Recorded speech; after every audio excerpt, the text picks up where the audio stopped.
We all have two lives. The second begins when you realize you only have one. This is a universal experience for all creative people, certainly actors, is that the constant rejection at the beginning. You have to get used to it and you have to get thick-skinned about it.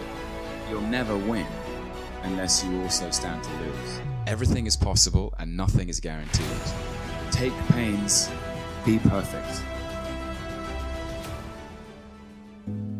I think a myth in the business is that we all have everything to choose from, is that we don't.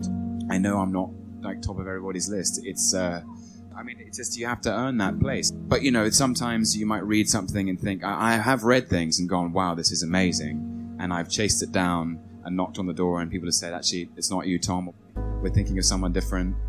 And then my job is to keep knocking on the door and say, let me see if I can change your mind.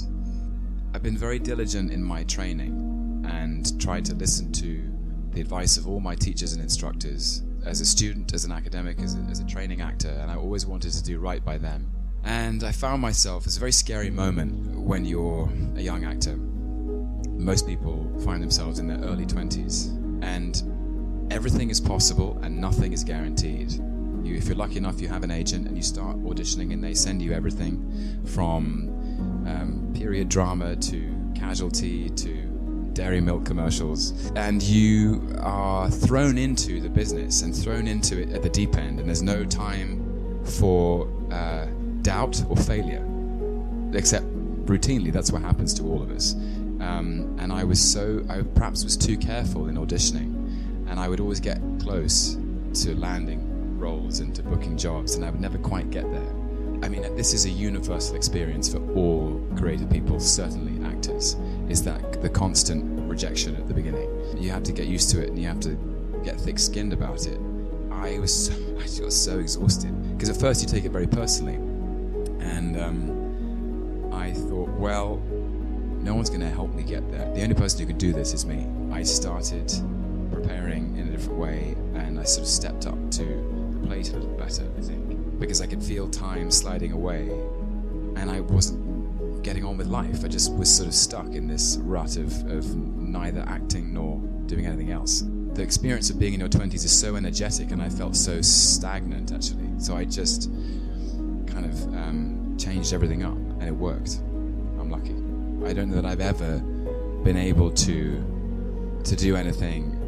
I say it as a sort of, because I'm aware that it can be a strength, but it can also be a weakness because the focus is obsessive. So when I go for something, I go for it at the expense of everything else. I love what I do, simply, and I feel so lucky that I'm allowed to do it and that I get to do it for a living. And cinema and theatre have had such a profound effect on me in my life.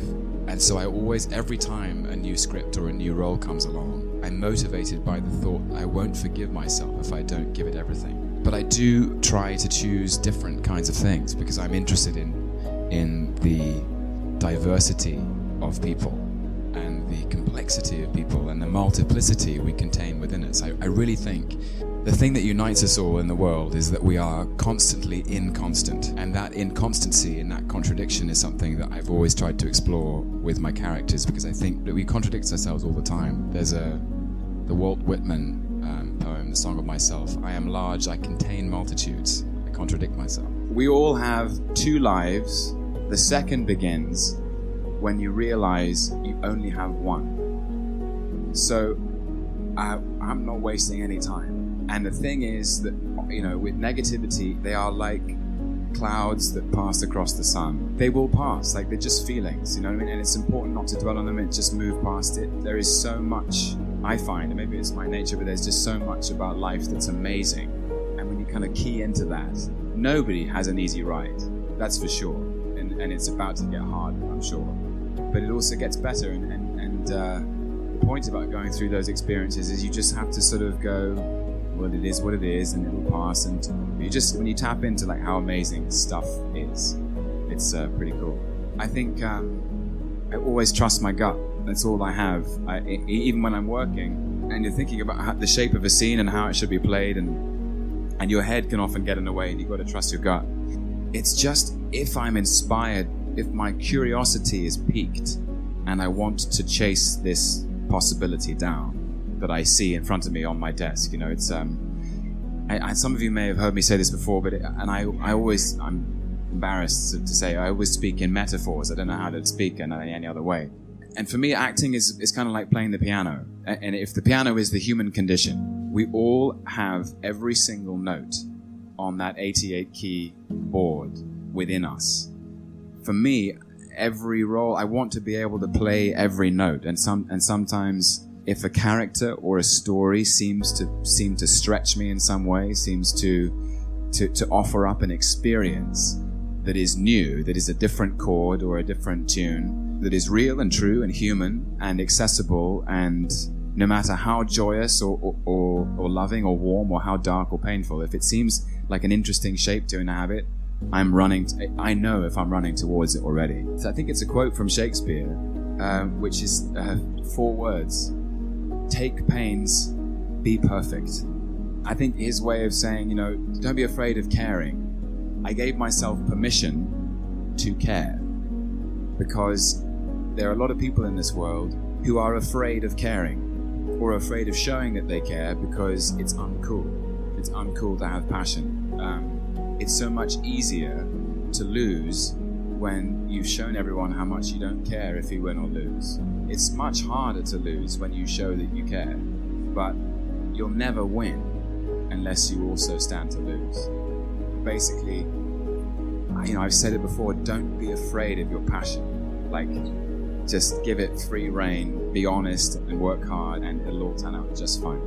When I was at drama school was really hard. They deliberately kind of overwork you, and they throw everything at you. And maybe I was on a 3-year course at a drama school in London called RADA, and the first year you kind of work at you sort of slightly showing your strengths and the things that you're good at, and the second year they throw you everything you can't do, all the things that are your weaknesses, and you're basically to work on your weaknesses. What's the point in working on your strengths?